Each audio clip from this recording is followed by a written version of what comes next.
বার্সার কাছে বিধ্বস্ত হওয়ার পর প্রেমিকাকে বিয়ের প্রস্তাব ফুটবলারের।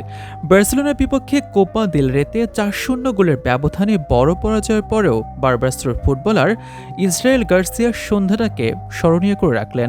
ম্যাচ শেষে দর্শকদের সামনে নিজের প্রেমিকাকে বিয়ের প্রস্তাব দিয়ে কঠিন রাতেও আনন্দের মুহূর্ত তৈরি করলেন এই মিডফিল্ডার। বার্সেলোনা শনিবার রাতে বারবাস্তোর মাঠে একপেশে লড়াইয়ে ৪-০ ব্যবধানে জয় তুলে নেয়। দলের হয়ে গোল করেন এরিক গার্সিয়া ও পাবলো তোরে, আর রবার্ট লেভেনডস্কি জোড়া গোল করেন। বর্তমান চতুর্থ বিভাগের দল বারবাস্তোর বিপক্ষে সহজ জয় নিশ্চিত করে কোপা দেল রের পরবর্তী রাউন্ডে পৌঁছে গেছে কাতালানরা। তবে বারবাস্তোর গার্সিয়া ম্যাচ শেষে স্টেডিয়ামে হাঁটু গেড়ে প্রেমিকাকে বিয়ের প্রস্তাব দেন। মাঠের দর্শক ও সতীর্থদের সামনে আবেগঘন এই মুহূর্তটি আনন্দে ভাসায় তার দলকেও। বার্সেলোনার মাঠের জয় গাথার মাঝেও ক্লাবের ভেতরে চলছে অস্থিরতা।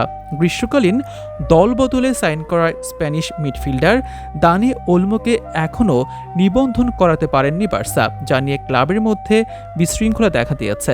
বার্সা কোচ হ্যান্সি ফ্লিক দাবি করেছেন এই সংকট দলের পারফরম্যান্সকে প্রভাবিত করছে না, তবে ক্লাবের আর্থিক টানাপোড়েন ও লা লিগায় মিশ্র পারফরম্যান্স তাদের কঠিন পরিস্থিতিতে ফেলেছে। এ জয় নিয়ে বার্সেলোনা এখন সুপার কোপা দে স্পানার সেমিফাইনালে অ্যাথলেটিক ক্লাবের বিপক্ষে লড়তে নামবে বুধবার। অন্যদিকে বারবাস্টো তাদের লিগের পরবর্তী ম্যাচে ১২ জানুয়ারি তুদেলানোর বিপক্ষে মাঠে নামবে। একই রাতে দুটি ভিন্ন অনুভূতি, একদিকে বার্সার সহজ জয়, অন্যদিকে বারবাস্টোর গার্সিয়ার জীবনের নতুন অধ্যায়ের সূচনা। ম্যাচ হেরে গেলেও তার প্রেমের জয় হয়েছে, যা ফুটবল প্রেমীদের কাছে এক অন্যরকম রোমাঞ্চ তৈরি করেছে।